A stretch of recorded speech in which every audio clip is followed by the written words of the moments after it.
It was all so obvious. Well, was it actually obvious? Let's talk about it. Hey everyone, how's it going? Welcome to another video. Welcome to my first ever kind of face-to-face type of video. Face reveal, big deal. Oh, no, I figured, you know what? It's finally time. I'll start making videos like this on my channel, ramble a little bit about my thoughts and feelings about the hobby and the market and all this type of stuff. I have a lot of topics lined up, things that I want to talk about. Real quick, by the way, I've been on YouTube since 2010, making all sorts of different type of content.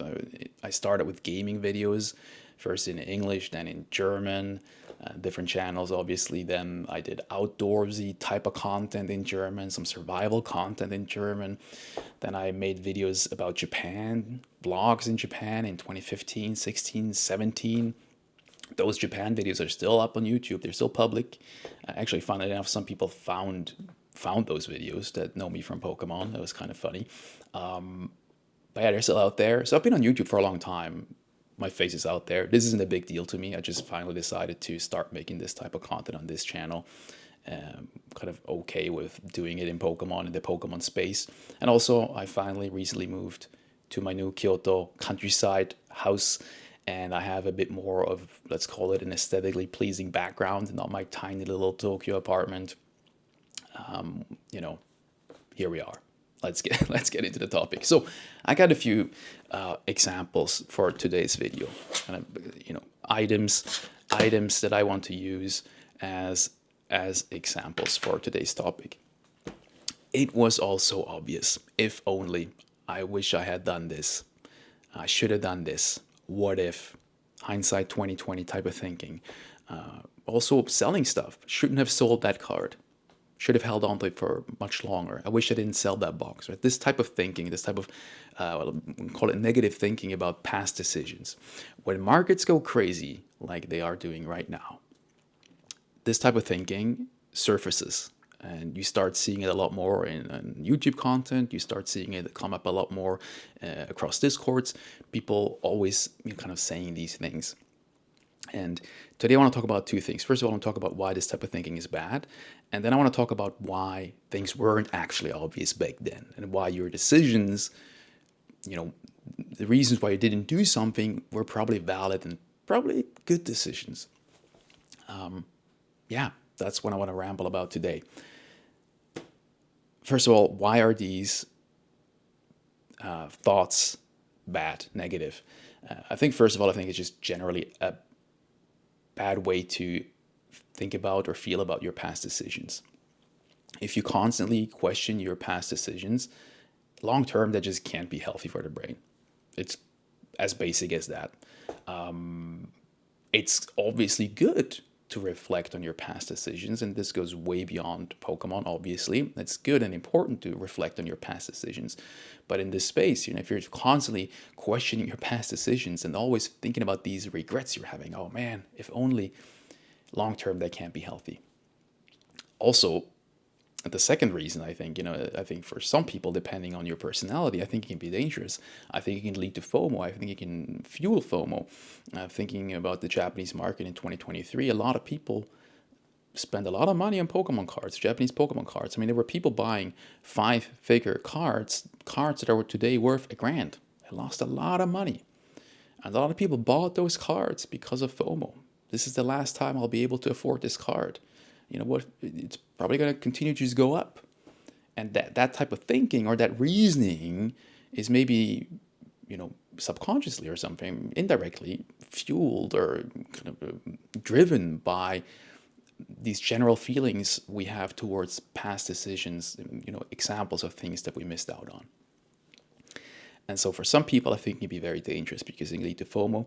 It can lead to individuals making decisions, buying purchase decisions, without really thinking it through clearly or something. I don't know.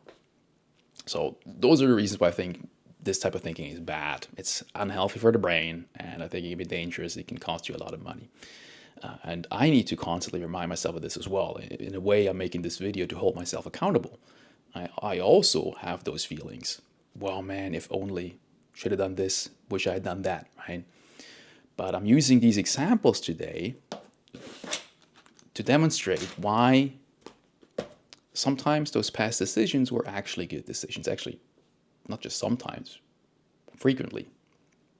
Maybe all the time, depending on whatever the product was. I mean, there's some things that are just no-brainers, right? Let's call them no-brainers.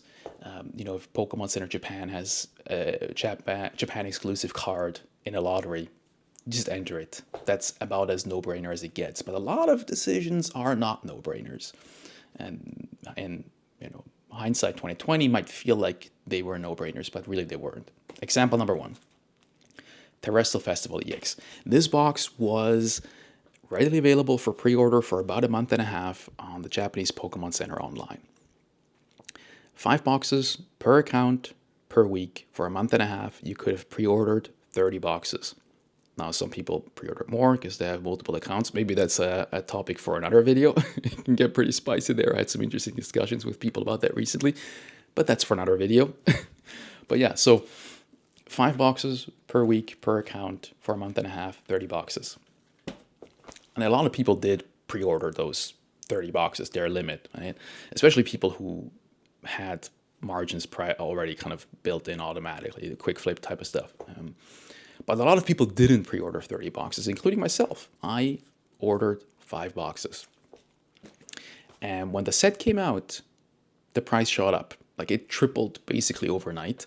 It might have even gone up before the set came out. I know the live streamer started ripping the set a few days early.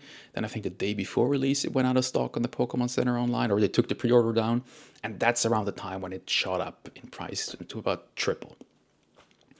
And at that moment, myself and a lot of other people, I'm sure, felt like, damn, we should have pre-ordered more of these boxes when we could have. I'm sure a lot of people felt the same way about Prismatic Evolutions in English. The pre-order for that was similarly available, from what I've heard. And a lot of people to this day regret not pre-ordering more, and it's one of those examples of people regretting their past decisions. Here's why it wasn't obvious. Here's why this wasn't a no-brainer. And it sounds crazy. Japanese high-class set, evolution set. At that time, back in late 2024, this wasn't an obvious no-brainer. Again, unless you're a seller, a big seller, have a store or whatnot streamer who has like the margins priced in already and you're good to go, that's a different story. But for most people, this wasn't obvious at the time for multiple reasons. Number one, it was just available. There was no FOMO, there was no urgency. It was just up. The pre-order was just up for a month and a half. When it first went up initially, it just stayed up the whole time. And you didn't feel like you needed to pre-order more. It felt like that this set would be readily available after release. And that was a completely reasonable thought to have. Another example, or another reason why it wasn't obvious, we had the past experience, the year prior, Shiny Treasure EX. Shiny Treasure EX went way below retail. And so not only did it feel like this would be readily available, or there was a very, very high chance that this would be readily available, but there was a reasonable chance that this box could have also, just like Shiny Treasure EX, dipped below retail. Now, people will say, you're crazy. It's an evolution set versus Shiny Treasure EX. Don't forget, Shiny Treasure EX was hyped like crazy. I mean, some of the people didn't like the cards all that much when they started getting revealed, but people were excited about Shiny Treasure EX. The new high-class set, it's always hype. It's a shiny set, shiny Pokemon, shiny SARs. Oh my god. The Bubble Mew, one of the best chase cards in Scarlet and Violet. Shiny Treasure X, it's not a bad set. It was never a bad set. It's not as good as this set. It's not as good as Beastar Universe. But it was hyped like crazy, and it wasn't a bad set, and it dipped way below retail. I mean, way below retail. A lot of people felt like it could happen to this box too. And given that the pre-order was up for a month and a half, that was a completely reasonable thought to have. And so because of those reasons, if you didn't pre-order more, if you didn't pre-order the max and you feel bad about the decision today, you probably had those same thoughts at that time, and that's why you made those decisions, or that decision. And That's why you shouldn't feel bad about it. That's why you shouldn't regret that decision. And that's why having that regret today, I think it's not healthy. I'm trying to learn this myself. Alrighty, next example. Japanese 151. What a great example. Obviously, this set came out extremely hot. US prices, boxes were selling for like $200. I mean, that's insane. That's like 5.5 times retail. Absolutely bananas. Crazy prices, so much hype, so much demand. I always say this, but like a Japanese box at $200, that's like an English box selling for $800 on release. That's the level of madness we are talking about here. Whenever you bring up this comparison, there's going to be people saying that you can't compare the two things. They're different. They're different sets. It's much easier to spend $200 than it is to spend $800 and all this stuff. It's like, look, Japanese boxes are like $35 retail for a reason. Yes, they are not the same product. You don't get the same number of packs, the same number of cards per pack. You don't have the same hit rate. There is a reason why Japanese boxes are only $35 retail. And because of that, a Japanese box going for 200 to me is as insane as an English box going for 800. So that's just my opinion. But that's why I think this was absolute madness.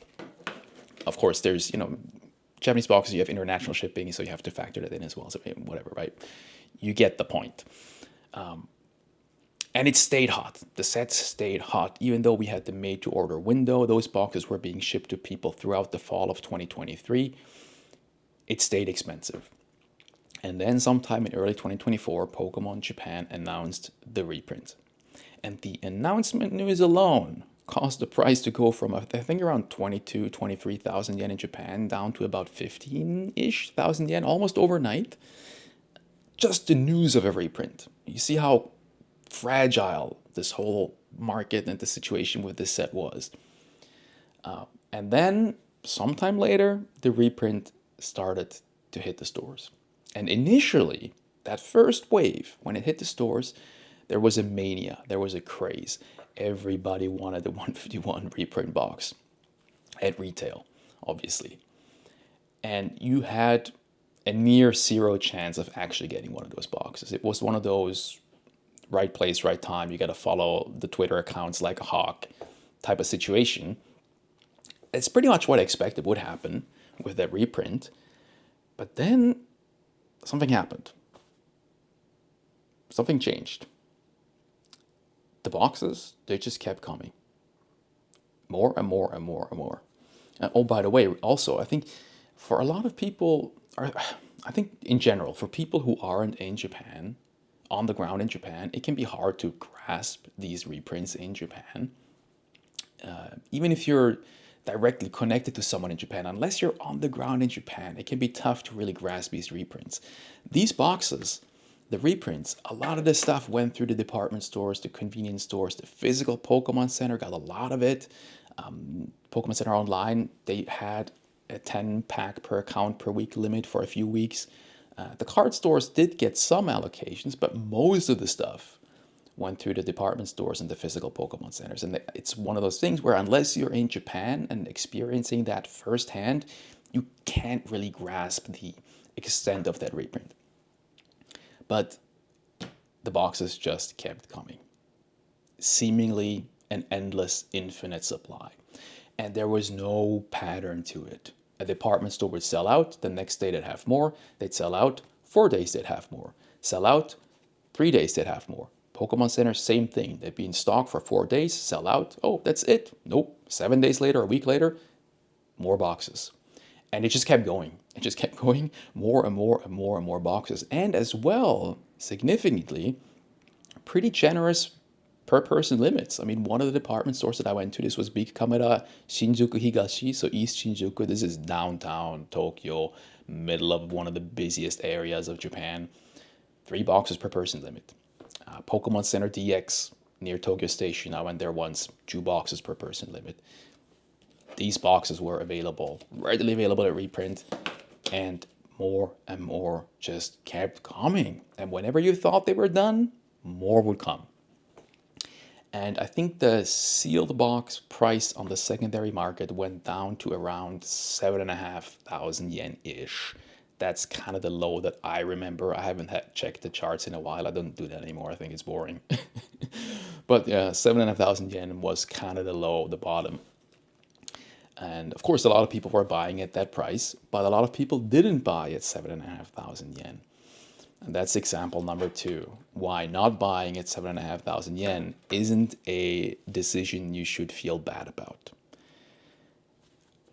When these were being reprinted and hitting the stores, like I just said, the supply felt endless. And when the supply feels endless, 50% above retail doesn't seem like a no-brainer. Right? That's the first thing. The second thing is very important as well. This is early summer 2024. A lot of people online were calling the Japanese market dead. I never felt like it was dead. I've talked about this before. I feel like the Japanese market was doing just fine, but a lot of the more, let's call it clickbaity YouTube channels were calling the Japanese market dead.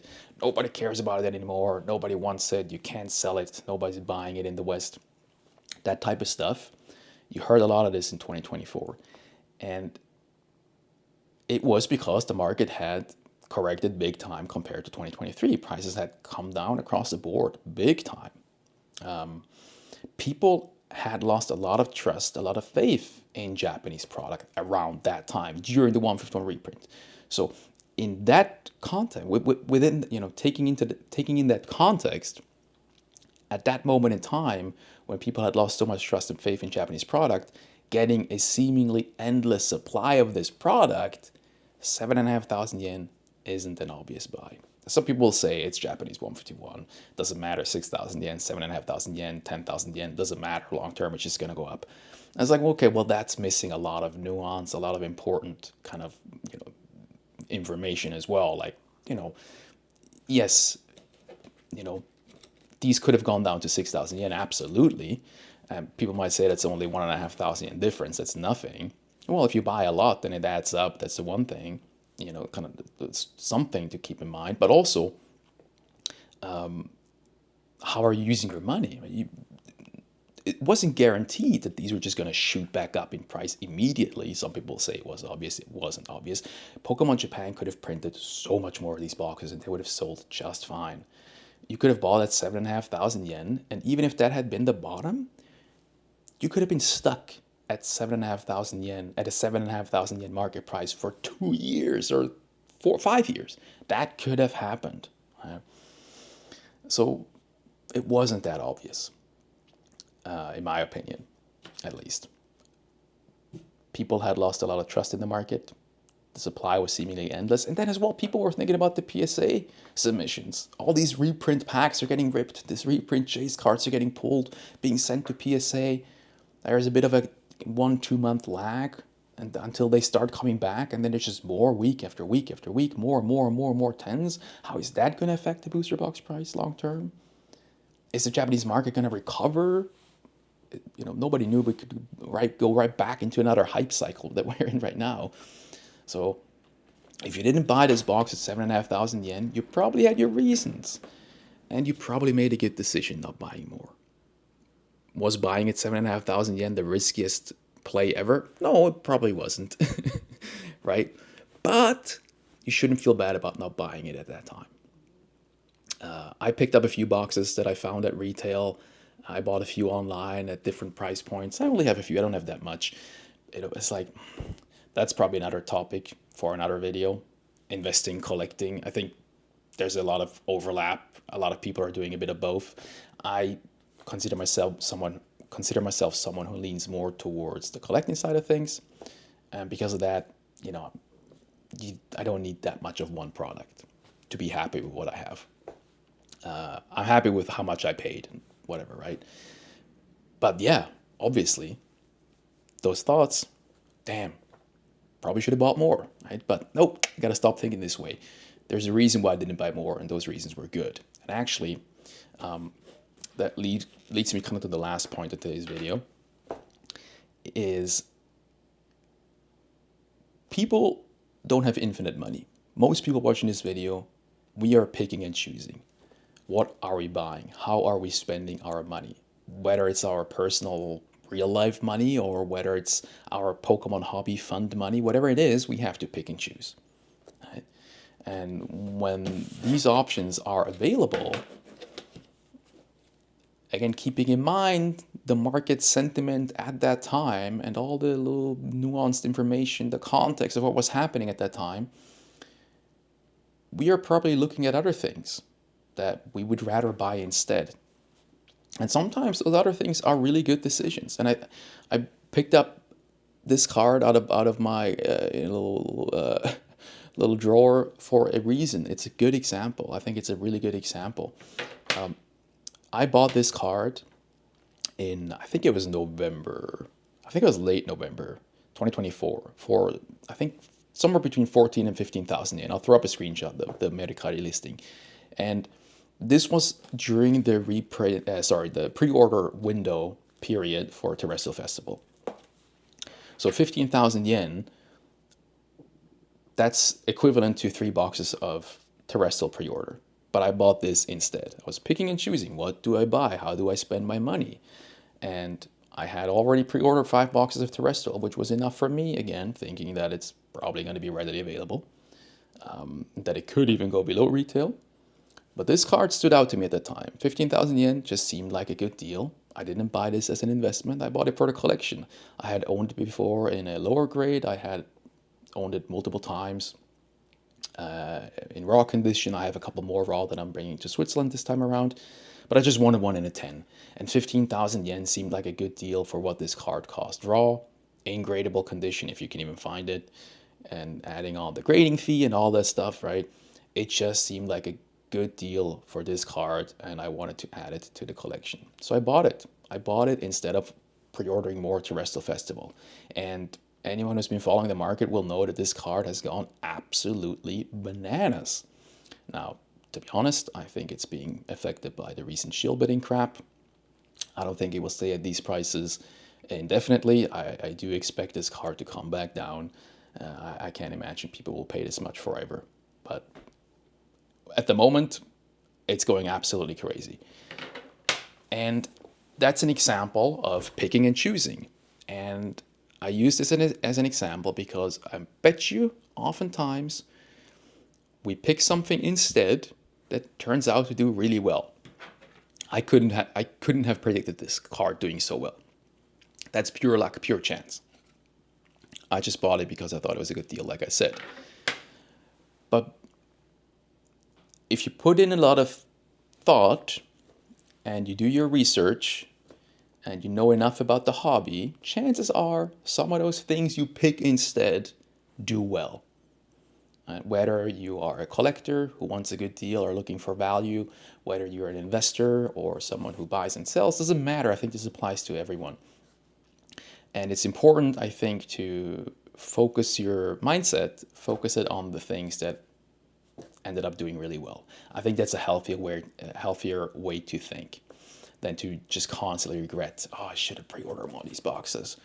Well, actually, I'm happy I bought this card instead of pre-ordering more Terrestrial Festival boxes. All right, just one example. Yeah. That's it. That's all I wanted to talk about today.